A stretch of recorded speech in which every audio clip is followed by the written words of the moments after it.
Okay, hello, Doug Smith here again. I'm with Eve LaPlant, the noted author of American Jezebel and several other really great historical books. Welcome to Portsmouth. Oh, it's great to be I know here. you've been back here a lot. No, I am always delighted to come here. It's so beautiful. Yeah, well, your book is American Jezebel is kind of like the basic reference that we all use when people talk about Anne Hutchinson, and she's very famous around these parts, as you know. Well, when I grew up, I didn't know of what she had founded. In Massachusetts, school children don't learn that she was anything but a heretic who was outcast. Yeah, exactly. Maybe I learned that in the 60s and 70s. So to come here and to realize that she's a local hero and everybody here knows about her and actually admires her, that was a really eye-opening thing. And Jim Garman, your local historian, was incredibly helpful. Yeah, Jim was the guy, that, as a matter of fact, that highly recommended your book to me. Oh, well, that's very nice. We have a couple copies at the library, and I just got one, which you signed for me, which was very gracious of you to do. And I'll have something to go back and do my research on when I need to know some kind of fact. Very interesting lady, and I noticed that's kind of a theme in some of your books. And I also noticed that you're related to several people that you've written about. Judge Sewell, was it? Samuel Sewell, yeah. He was the Salem hanging judge. He was one of them, yeah. But also Louisa May Alcott. Yes. And I guess that's the subject of your latest book? Yes, Louisa May Alcott and her mother. Okay. So what's the name of the book? It's called Marmee and Louisa. Okay. The untold story of Louisa May Alcott and her mother. And the basic premise of this was that so much attention had been given to Bronson, Louisa's famous father, and that in fact her mother played an equally important role as a teacher, mentor, and inspiration. Yeah. And that was really an untold story. And I actually found hundreds and hundreds of pages of Abigail May Alcott's papers that everyone had thought were burned. So that was very exciting. Well, we've had our 375th anniversary this year in Portsmouth. It's the anniversary of the founding in 1638 by essentially the followers of Anne Hutchinson. They preceded her down here. She still had to go through her second trial. And I'll tell you, just reading about this thing, you know, you really realize that these guys were, it was almost like they were the American Taliban up there. Yeah. Bullies. Yeah. And they were so down on anybody who questioned anything they said. And I think it comes out loud and clear. I was particularly impressed with some of the things this lady did. Like when she left, she thought she was pregnant, I guess 3 or 4 months pregnant. She walked all the way from Boston to Providence, and then came down here. Right. It must have been a really amazing lady, just reading about her life. And I'm delighted that somebody that you were able to put this thing together and put out kind of a definitive statement of what this lady was really all about. Yeah, it's a great story, and there are many questions that are still unanswered, or perhaps people are still answering them. You know, we don't have anything in her hand. We have not one word that she wrote. Yeah. No portrait. Now, where no are we letters, where are we no getting journals. all the quotes from? Were they That's like a good question. We're getting them out of 4 days of trial testimony. Okay. The people, the judges in Boston were so upset about her that they recorded everything she said for her 4 days of trial, 2 in a civil court and 2 in a religious court. And that's all we know is from that. But in her back and forth, mainly arguing about Scripture and what it means, with the judges and with the ministers of Boston, she basically told a great deal about the story of her, spiritual voyage. I mean, she was started in England, and she followed John Cotton to Boston, and then she left Massachusetts Bay and came here, and then when her husband died, she moved on to the Dutch in New Amsterdam. Yeah, I remember from the book, and it's very interesting. There's another story that is later than this that you may have heard about, the Cornell murder. I've heard about it, yeah. Death, and we recently had a play done about it, which is based on the trial transcript of Thomas Cornell that I think you'll find interesting. It's on YouTube. I'll send you the link. I would love. Rich Talipsky videoed it. Yeah, I'd love to. I have to tell you, I'm in it. I'm the star. No, I'm just kidding. I have about 30 seconds of monologue to say something, but I have a great wig, though. You'll like it. What was the connection between Cornell and Hutchinson? They knew each other. Oh.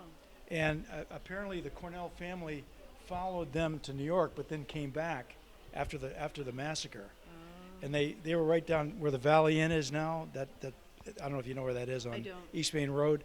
And it's a great story, and it's also one of these mysteries. of Portsmouth Oh, I'd history. love And to we have a hear more lot of about them, that. you know. Yeah. So I think you'd like that. It has a direct connection to Anne Hutchinson. Well, are you going to be talking about Anne Hutchinson tonight, or just Yes. your books? No, only about Anne Hutchinson. Okay, great. And not really even specifically about the books. Yeah, we did have a Anne Hutchinson memorial service down there back in July? Can't remember what the April, I guess it was. Oh, okay. And that was when we dedicated the stone benches that were put in. Right. Just really great. I'm so delighted we're able to fix up that park. Yeah. You know, it's kind of has been neglected for so long, and that's the center where these people used to meet all the time. That was their training, military Yeah, training grounds. exactly. Yeah. There's another. Was I telling you just now? There's another site nearby Yes. that And I think people should put And in a little walk I'm there. gonna dig that out and find out more about that. What I'll need to do is get Oh, your you email had the address. Google. You were looking I was to gonna look try on to the Google Maps, something. Yeah. And It's we such can a beautiful site. we can find it. Yeah, I think I know where you're talking about because I Yeah. kayaked over there. Yeah. And this is where Anne Hutchinson and the original founders actually lived. Yeah, I mean, you actually wouldn't be able to walk to it completely, right. except it's super low tide or with a boat, but you could walk to a place where you could just see, it's Yeah. just a stone's Because throw. a big part of it's underwater, right? Yeah. Or if not most of it, I guess. Right, Yeah. right. And it's all right around. If you look at it geographically, it's all around Founders Brook, the brook Exactly. that they use for fresh water, where they Right. had their meetings. Right, right. Yeah, it's a really kind of very interesting history. And thank you so much for Oh. doing the definitive book on Well, the thank you subject. for having me. It's an honor. I look forward to your talk tonight. Great. Thank you. I'd like to welcome you to the 375th anniversary of the town of Portsmouth by an attendance at a lecture. And we're very fortunate that we have our guest with us today. Eve LaPlant had begun her writing career doing a book called Seized, and it is about a disorder, but then moved into historical nonfiction. And she's very fortunate in starting with Anne Hutchinson in her first book, which was 2004, the one that she's speaking on tonight, which is American Jezebel. The 2007 book that she followed it with is on the Salem witch judge, Samuel Sewall, and the 2012 book she's written is on Louisa May Alcott and her mother, the title Marmee and Louisa. What is fascinating to me is that she genealogically is a descendant of these people, which is really rather amazing.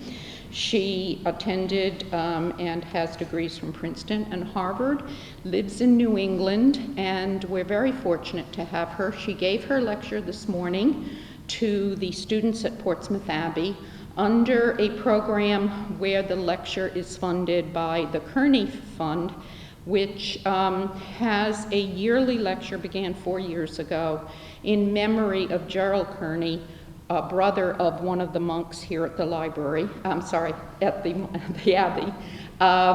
And he was a history professor, student at Portsmouth Abbey. His brother is a monk at Portsmouth Abbey, and he was a history teacher in California in the public school system and recently passed away. And when he did, a fund was set up to give lectures to the students here who are of international and national locations on the history and architecture and geology of Aquidneck Island. So we were very fortunate that we were able to add this lecture to it and that the 375th celebration could benefit from that as well. So I thank you all for attending, and it is my pleasure to invite Eve LaPlant to speak. Thank you. Thank you very much. It's an honor for me to be here on this town's anniversary. The subject of the talk is Anne Hutchinson as founding mother and American Jezebel. 375 years ago, about 6 months ago, a 46-year-old woman named Anne Marbury Hutchinson arrived here on foot, having walked for a week in thigh-deep snow from Boston, where she and her large family had lived for 4 years. She was accompanied by many of her children and about 30 friends and supporters, and she was pregnant with what she hoped would be her 16th child. Why did she come? The previous November, the colony of Massachusetts had banished her for presuming to teach men, in addition to women, which was permissible, about the Bible. She had spent the winter imprisoned in Roxbury, Mass, under house arrest, apart from her family, living with the brother of one of the Boston ministers. She, in March, just before she walked here, the First Church of Boston, of which she was a member, had put her on trial and cast her out as an ally of Satan. At the same time, over that late winter, knowing that they had to abandon Massachusetts and find a new home, she and her husband, William Hutchinson, looked both north to New Hampshire and south. And then, I think because of the better climate, they decided on this region, and her husband, elder sons, and a few male supporters sailed from Boston to the island south of the plantation. The Reverend Roger Williams, another Massachusetts outcast, had settled 2 years before. Williams helped the Hutchinson group negotiate the sale of this island from the Narragansett. And 2 decades later, when the settlement merged with Williams's to form the colony of Rhode Island and Providence Plantation, Anne Hutchinson became the only woman ever to co-found an American colony. Who was this remarkable founding mother? She was a child of Elizabethan England and of Shakespearean London, surprisingly. She was born in Lincolnshire, England in 1591 and spent her teenage years in a vicarage across the Thames River from the Globe Theatre. So Shakespeare would have walked by her house twice a day on his way to and from his theatre on the steamy south side of the Thames River, where no self-respecting Puritan would ever go. Her father, the Reverend Francis Marbury, was a brilliant preacher who had himself been tried and imprisoned by the Church of England. He gave his daughter Anne a defiant self-confidence and the gift of explaining Scripture. From her mother, Bridget Dryden, a midwife and an aunt of the poet laureate John Dryden, Anne learned midwifery. At the age of 21, Anne married a wealthy textile merchant from her hometown, and his name was William Hutchinson, and they returned to Lincolnshire, where she raised their large family and taught Puritan theology to other women at her home. On the right of this, the map will show you just north of London. I'll just use this chart here, this stick, and you can see up here is Lincolnshire, north of London, and then her hometown, where she returned of Alford, and Boston, where she would go on Sundays to hear the Reverend Cotton preach. So it just gives you a little sense of the region.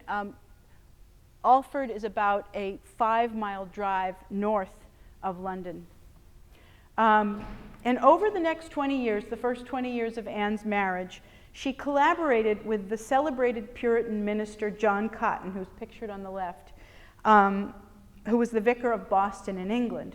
And I think the best way to understand his importance is to see him as the Mick Jagger of Puritan England. He was a superstar. And he said that she was more talented at preparing souls for him to convert than any minister.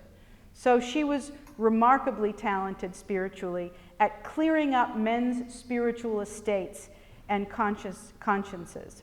But in 1633, Cotton, like so many of his Puritan colleagues, was silenced by the Church of England, and he fled to Massachusetts. And it is said that Boston in New England is named Boston as a way of welcoming John Cotton or enticing John Cotton to join them here in Massachusetts. So she was without her great teacher and ally, and a year later, Anne and her large family and her husband packed up and followed John Cotton to Boston in Massachusetts. By 1636, within 2 years of arriving on the Shawmut Peninsula, she was lecturing weekly to audiences of as many as 80 women and men in her parlor in Boston. And if you, the map gives you Well, you can see Shawmut Peninsula there is now, it was surrounded entirely by water. It was about a square mile originally, but now it's all been filled in. So all of that area that you see to the left, which was the Back Bay, is now land that you know well, where Fenway Park is and stuff. Much of Brookline is all in there, in that watery area there. And in her home, she was interpreting scripture before a growing audience of women and men, as I said. She was questioning the judgment of the ministers in the colony, and the major argument between her and the ministers had to do with grace. She believed that they were preaching a covenant of works rather than the Calvinistic covenant of grace. And this had happened. Indeed, they were preaching a covenant of works because it was very convenient in a small new colony. They were very threatened that they would lose their charter, that they might be killed by Indians. All these terrible things could happen. To suggest to the people that that if you obey us, if you follow our rules, in other words, if you do good works, you can be more assured of your salvation. It's very understandable why this was happening, but it was very much against the preaching of John Calvin, the theology of Calvin, and certainly the preaching of John Cotton, and the understanding of faith and grace in salvation of all Puritans. So she was pointing this out among her audiences, and it was creating a great problem. In a period of history when a woman could not legally teach any man or teach anyone outside her home, she was attracting a following of prominent citizens eager for social reform, including a young Englishman named Henry Vane, who in 1636 defeated the colonial founder John Winthrop in the race for governor. Oh, that's a closer-up picture of Boston. And it actually, can you read the numbers on the chart, what the homes are there in the center of Boston? Is it? No. Well, basically,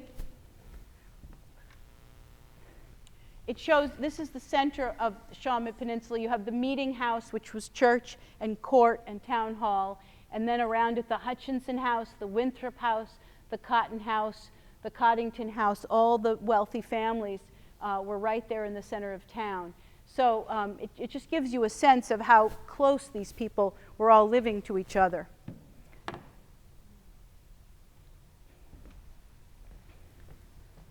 But she was threatening John Winthrop with her alliances with people like Henry Vane, the young governor.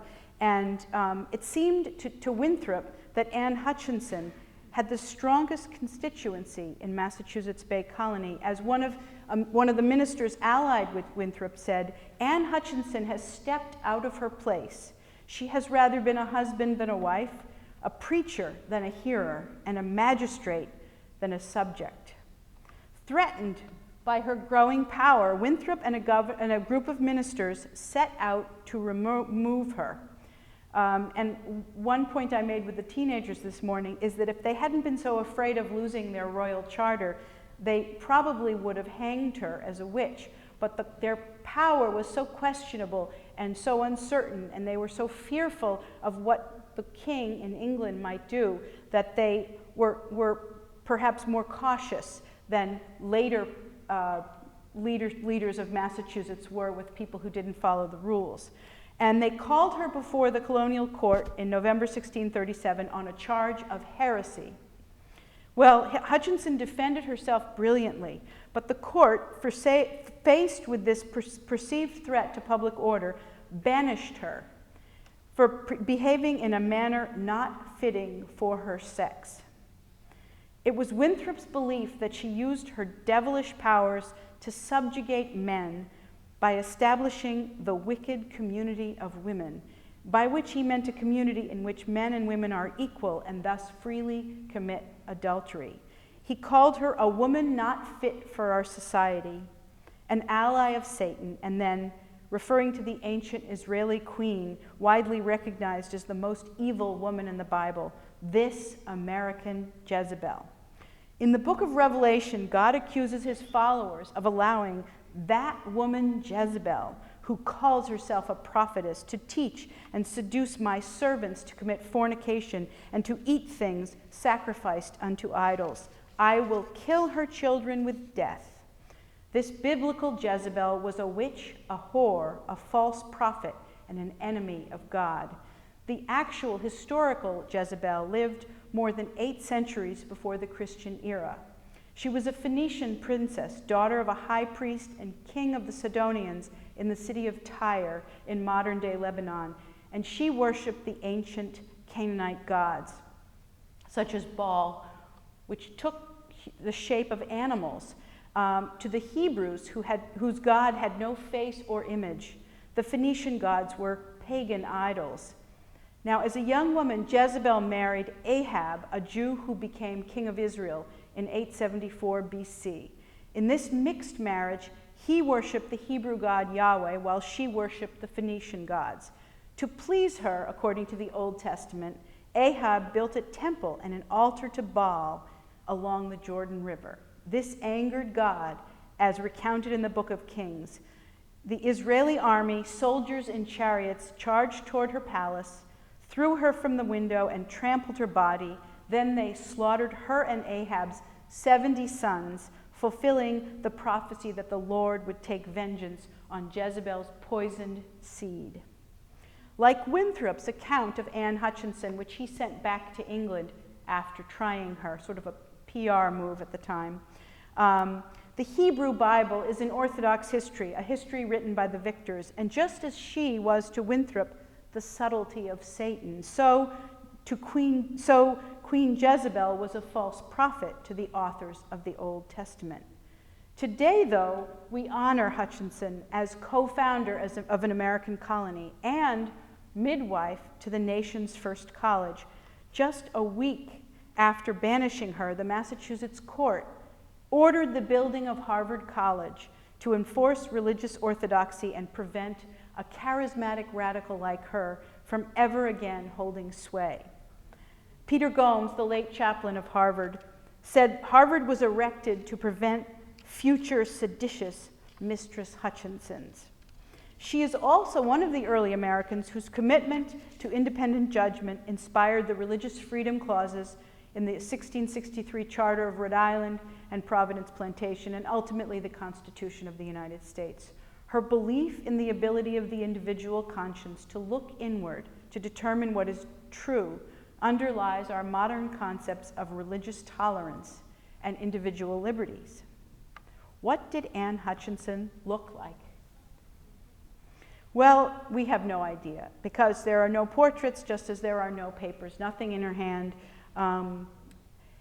But we can tell for certain that she was ordinary looking, and these are some images. I don't think they're just conceptions, 19th and 20th century conceptions of her. On the right, it's in front of the Mass State House, and she's with her daughter Susan, or Susanna. And on the left is a 19th century image. I think they're just sort of guesses. But if she were either very beautiful or very odd and hideous looking, John Winthrop would have commented on it in his extensive journals, because he did. And so if somebody was very comely, we know this from John Winthrop. So she wasn't hideous either, because the details of the horrible pregnancies that she and Mary Dyer experienced were all recounted in very gory detail, and we would have known if she was unpleasant looking as well. This was just an interesting question, the example that we don't have portraits of these people, but also in creating the cover for American Jezebel, we had to try to find an image that might capture her. And this is an artist, this is a self-portrait by a Dutch artist, painting in 1630, the very year that Massachusetts Bay Colony was founded, and Anne Hutchinson was working with John Cotton in Lincolnshire. And she's a Puritan woman of the same period and class, and she was a noted portrait painter of this time. So, and it's only a half image because it's not really Anne Hutchinson.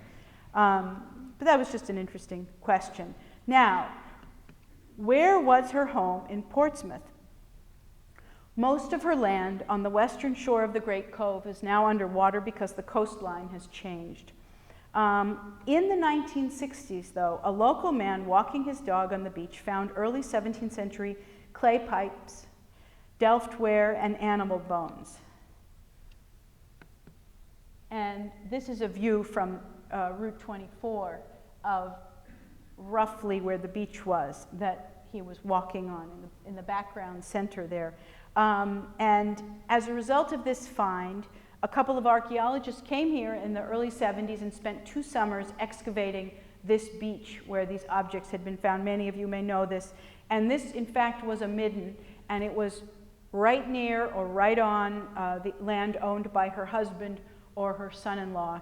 And it was a midden, which was a garbage heap. And we have in Boston, we have the same phenomenon. In the Big Dig, they uncovered all these wonderful garbage heaps from the 1600s, and because of this, we know what people ate, what sort of implements they used, and what illnesses they had. You can actually tell from the bones and seeds and other animal matter you find in their middens. And it was just a wonderful find. In this midden on the beach here were clay pottery from early 17th century England and Germany, nails, thimbles, spoons, and many clay pipes made in Bristol, England before 1640, and some of them are on display at the local public library. About 10 years ago, while researching my biography of Anne Hutchinson, I went to talk with the man who had discovered this site on the beach. And there he is, John Pierce, the retired police chief. And he offered me a tour and actually walked me in Island Park to this spot where we couldn't go any further, but this was as far as we could go on foot. And beyond where he's standing, I actually went there earlier today with my son. You can walk out and then you can find a tidal estuary. If you could cross the tidal estuary, you would get to this beach where he was walking his dog in the 50s and where the excavation was done. And I think it should be actually, this should be marked and there should be a little path and a park in there. Anyway, it's very beautiful, but kind of remote and scary as well. Not very welcoming. So he said we couldn't go any further because of this estuary and the brambles, but we could get there on a kayak. So a couple of my daughters and I rented a kayak in Tiverton, and I can tell you how to get there if you want. Leaving Tiverton, you go beneath the Mount Hope Bridge, paddle west across the Seconic River into the cove, pass north of Spectacle Island, aim for the Bristol Bridge, cut through the narrow pass beside the boat ramp, head for the cement plant, pass through the opening in the stone bridge in the water created by the archaeologists, and turn into the isolated beach where Will Hutchinson and his sons and sons-in-law owned land in 1638. And that is what the beach looks like with one of my kids 10 years ago. When I went back, and the place where you would come to the beach would be just on the right. You'd be coming through that green area there from the spot where you saw John Pierce in the previous image on Marine Drive. I went back to thank him for his help and for telling me how to see this spot, and he pointed out that Anne Hutchinson's name is not on any of the documents from the founding of Rhode Island. Indeed, the signers of the Portsmouth Compact were 20 Englishmen from Boston who included, and that's the document on the right, and that's the Founders Brook Park stone with it on it. And they included Anne's husband, several sons and sons-in-law, and her strongest male supporters from Boston who accompanied her here voluntarily. After purchasing this land from the Narragansett Indians, they agreed jointly to worship God according to the dictates of their conscience, unawed by the civil power, which of course had been such a problem in Boston. Anne Hutchinson's name wasn't present because women in early America couldn't sign a land deed or any other legal document. In fact, it's almost as if women didn't exist according to the paper record of 17th century America, because their names appear only at birth, marriage, and death, if they appear at all. And the only reason we know any of Anne Hutchinson's thoughts is that she so irked the founders of Massachusetts that they recorded her every word at her 2 trials in Boston before she came here. During most of her life, she herself was present as an absence. As soon as the men of power in Boston learned of her teaching and leadership, they brought her to court to stop her, or failing that, to remove her. Her power was by definition private, outside the public sphere. As a woman of power, she had to be cast out. And this lack of female public power remains today. In nearly 4 centuries of American history, we have no female founder or president who's widely recognized, although I know Anne Hutchinson is recognized here in Rhode Island. Growing up in Boston, I was only taught that she was a heretic and an outcast, and never told that she created or founded anything. Maybe that's going to change, I don't know. Interestingly, her story does not end in New England. In 1642, after her husband William died here in Rhode Island, she petitioned the Dutch authorities, who were much more tolerant than the English of religious descent, for permission to build a house in what is the North Bronx today. And she was welcomed there. She was now a 52-year-old widow, and she went there with her 7 younger children. I can show. Her house was right around this area, on one or the other side of the river, and the river, as you can see, is named for her, and the highway. And she lived there for less than a year. In July of 1643, during a back-and-forth battle between the Dutch and the Siwanoy Indians, her Dutch neighbors warned her to abandon her farmhouse in anticipation of an Indian raid.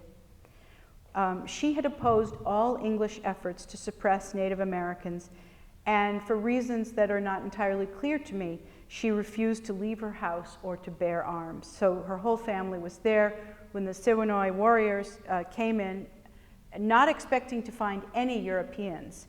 They scalped her and her daughters, sons, and son-in-law and burned their bodies inside the dwelling. Despite this massacre, 5 of her older children, who still lived in New England with their families, and her 9-year-old daughter Susan, who was out picking berries during the rampage, survived the matriarch. The natives discovered Susan, or Susanna, some people use the Latin name, who was out, they discovered Susan hiding between the halves of the split rock there, and they adopted her. And that was very typical, that girls and young women would be adopted by Indian tribes in early American history, and often not even come back to English civilization when they had the opportunity. Although Susanna, or Susan, did come back at 18, she went back to Boston and she married an Englishman, and then she settled in Rhode Island and raised a very large family here. The Indian chief renamed himself Anhoke after Anne Hutchinson once he realized who was this European woman that he had killed. And the river was given her surname, and so the modern Hutchinson River Parkway, which you can see there on the edge of the rock. You pass by this rock at 70 miles an hour, and it's really tough to see much. And when I was researching American Jezebel, I went to the North Bronx to try to get a closer look and figure out where she might have lived. There are no remains of her farmhouse there, the way we have these wonderful remains here in Portsmouth. But the character of the area is well preserved because it is adjacent or almost in New York City's largest public park, the 550-acre Pelham Bay Park, which you can see on the map there, where miles of trails meander through saltwater marsh and forest. To get a closer look at the rock, I asked at the Pelham Bay Split Rock Golf Course for directions. And somebody said they didn't know how to get there, but I could ask at a local stable. And outside the stable, I found this young woman who said she didn't know how to get to the rock, but she was very friendly, and she said they had no map, but there was an old blacksmith who had ridden here for decades, and he might know.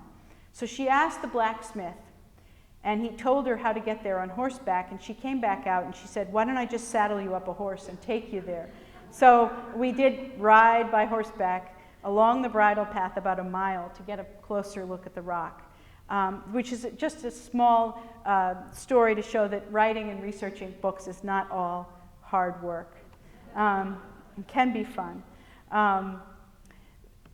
I just wanted to point out some interesting facts, some of which I've already mentioned, about Anne Hutchinson, that she was cousin to the poet laureate John Dryden.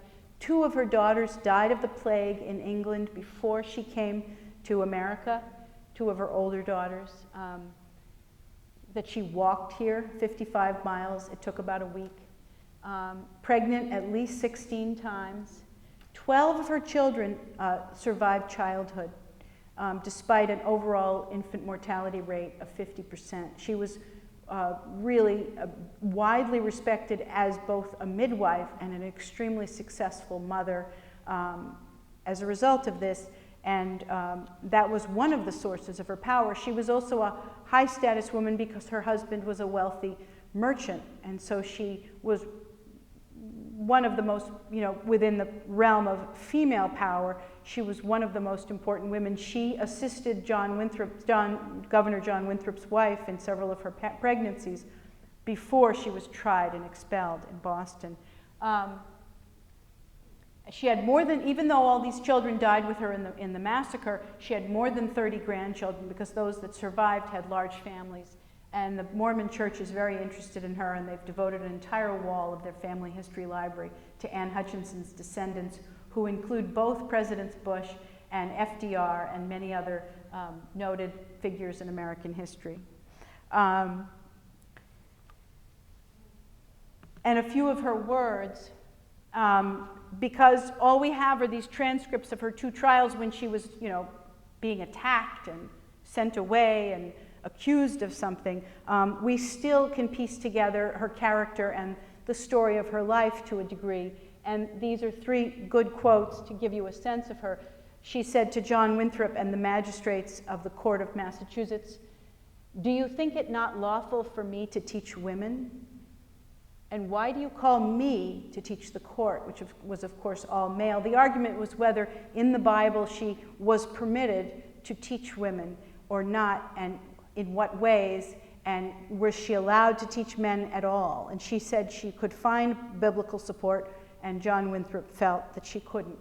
The next quote, "Better to be cast out of the church than to deny Jesus Christ," she is believed to have said after she walked out of her church trial, where she had been outcast from her own church as an ally of Satan. And the final quote, "I will give you the ground of what I know to be true," is a remarkable statement in a time when a woman could not vote, hold public office, sign a legal document, teach a man or anyone outside her own home. She believed in the power of the individual conscience to determine the truth, despite all those limitations. So finally, she is both a founding mother and an American Jezebel. Indeed, she embodies many seemingly contradictory traits: heresy and piety, femininity and political power, reactionary and radical tendencies. Like so many of our nation's founders, Anne Hutchinson is a vessel for our imaginations. In a world without religious freedom, civil rights, or free speech, Anne Hutchinson was a pioneer who epitomized the religious freedom and tolerance that are now considered essential to our nation's character. Her story raises issues that remain relevant to us 4 centuries later, such as gender equality, civil rights, freedom of conscience, and the right to free speech. Her bold engagement in religious, political, and moral conflict early in our history has helped to shape the way we Americans see ourselves today. And thank you very much for having me. It's an honor to be here and to speak about her. Thank you.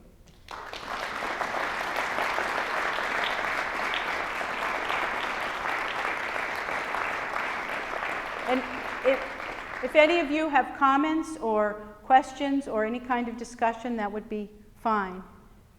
Yeah?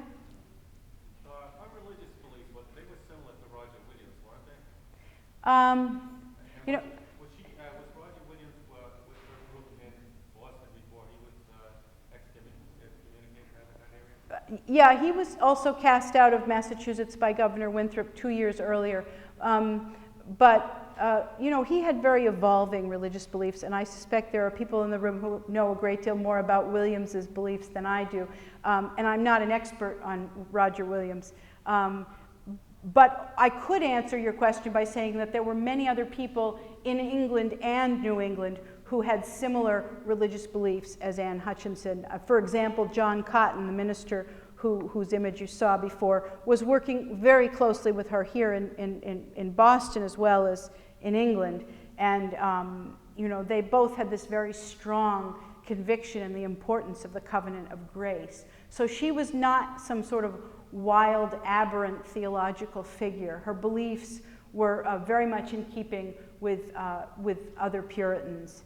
And you know, she viewed herself as a very good Puritan, and she took very seriously the restrictions on her behavior. And that was why she argued so strongly that she did have this right to teach women, because that was accepted in Puritan culture, that older women would teach, older and high status women would teach younger women, and they would have these regular meetings in their homes to encourage the younger women so that they might not have the same kinds of anxieties that anyone would have over whether or not they were saved.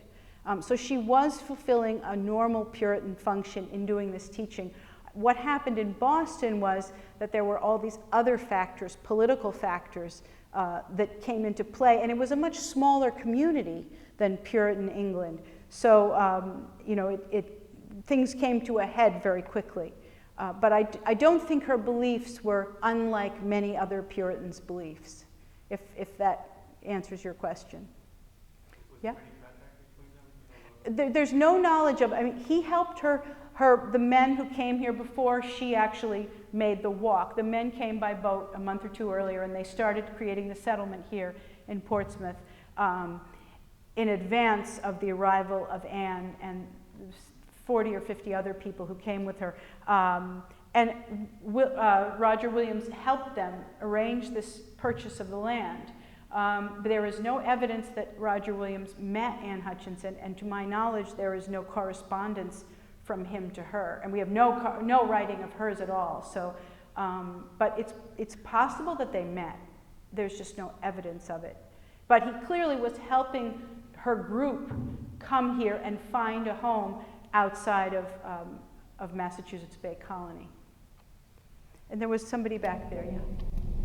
By the nature of her religious belief, free conscience, everyone in her group could have a somewhat different point of view. And as a Newporter, I've always wondered about some people that followed her. Someone like John Clark seemed to be particularly religious, but others did not seem to be particularly religious at all. They may have just had other reasons to want to get out of it.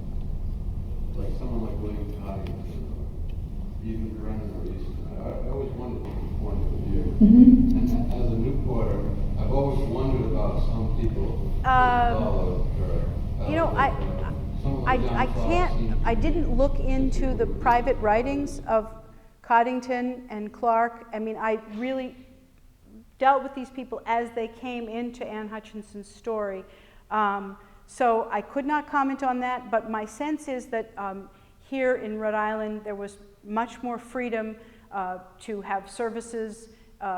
Perhaps some people say that Anne Hutchinson herself led religious services here, and I don't know if that's true, but that there was much more freedom, and then there was much more support of sort of proto-Quakerism, where, you know, people would have much more individual beliefs here. Quakerism didn't really start, I think, until 1652, but you know, somebody asked, one of the brothers asked me this morning, would she have tolerated a Roman Catholic? And we sort of said, well, it's a good question, but maybe not. You know, it's hard to know exactly how far her sense of freedom of religion would go. But it's not exactly a question I feel I can answer.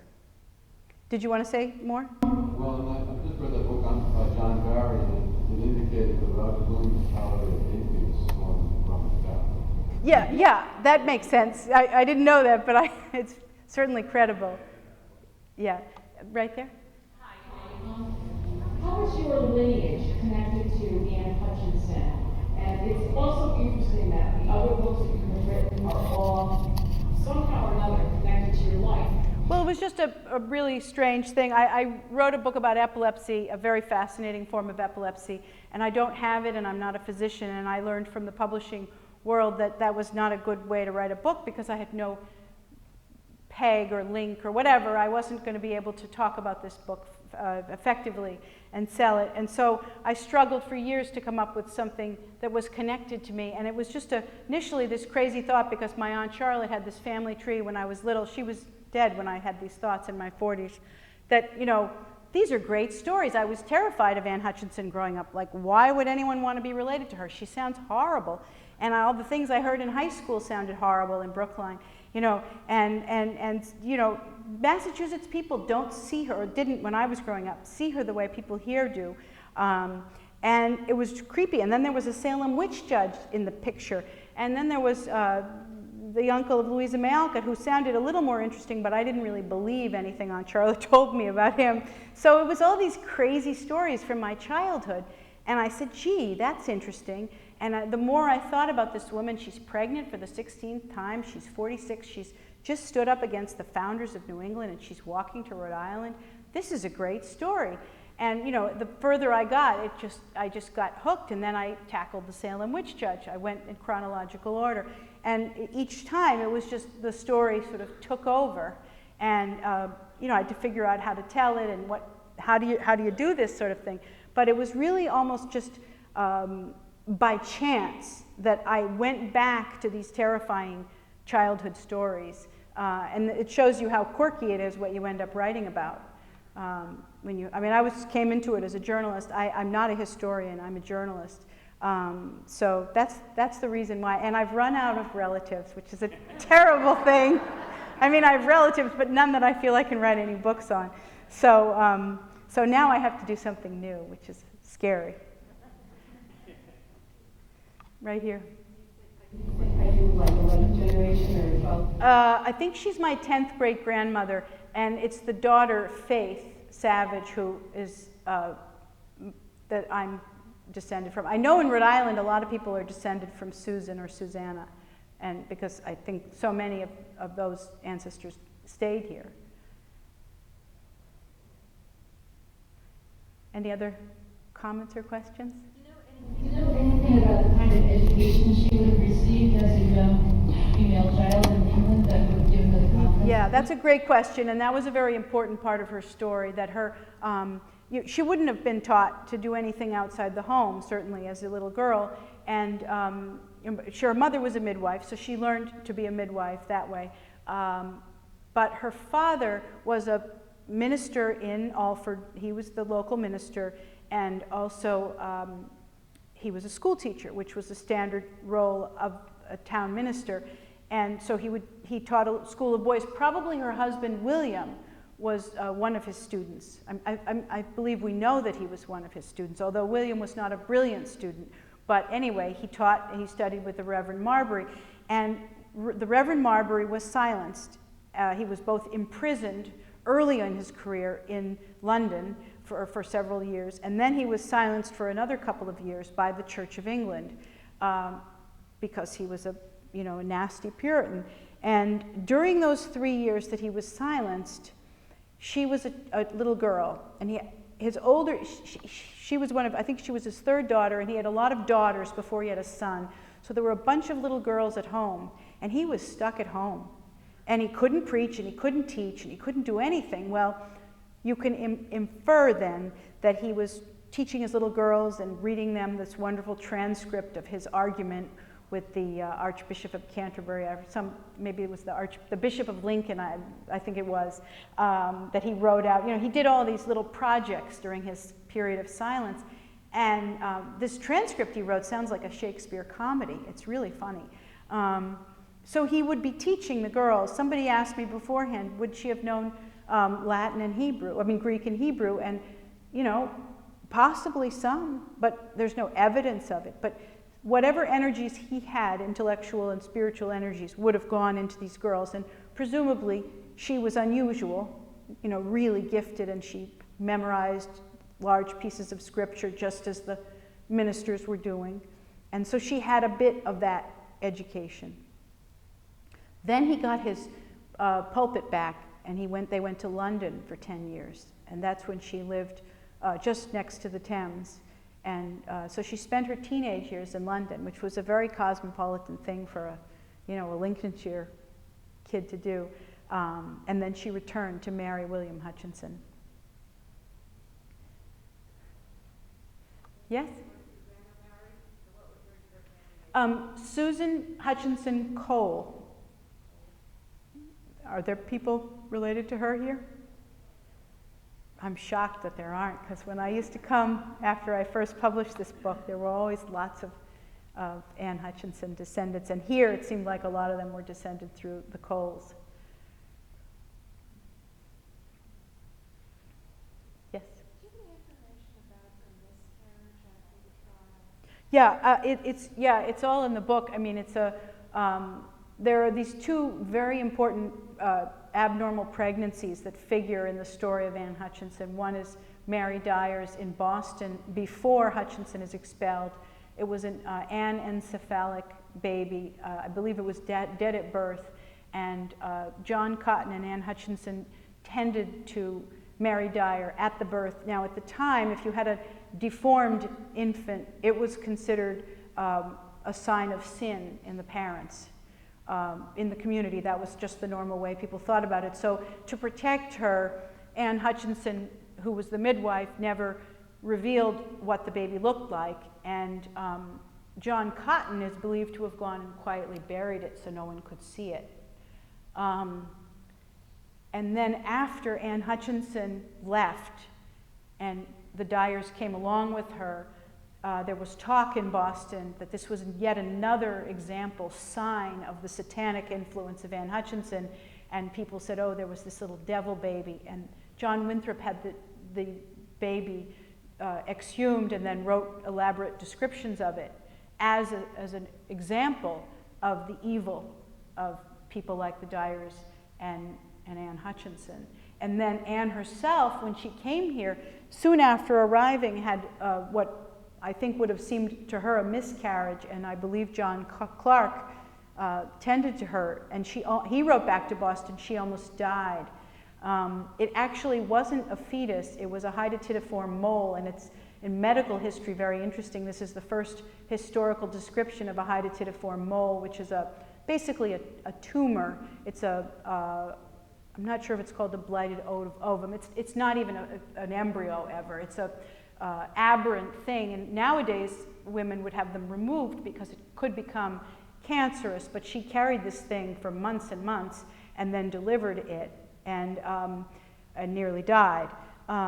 So this was yet another example that the descriptions by John Clark sent back to Boston were preached of in the churches of Boston. John Cotton himself, her former ally, preached that this was, and described this creature.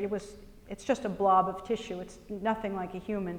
And how this, yet again, each of the little blobs in the blob were one of her heretical notions. They had counted them up. I think there were 43. So, they got really into these intimate, unpleasant private details of these women's pregnancies. John Clark? I think it was, the Puritans, they recorded everything. They viewed all things that occurred as signs and meaningful signs of God's will in the world. So they wrote it all down, and that's why we have these great long diaries of all these men, like Cotton and Winthrop and their letters. And I think it was just very important, if something like this came out of Anne Hutchinson, we need to describe it and figure out what it means. And that was the way they saw the world. But, then it was used as an example that the court and the church in Boston had, in fact, done the right thing, and thank goodness we got rid of her, because we know she's bad from this. I don't know. I can't say whether John Clark was trying to, in any way, insinuate something bad. He may have just been describing it, and then the ministers in Boston took it up as evidence of something. The blue shirt there? Yeah, what happened with John Cotton? I mean, Anne came to Boston, and then following Cotton, and then she came to Rhode Island. What happened with John Cotton?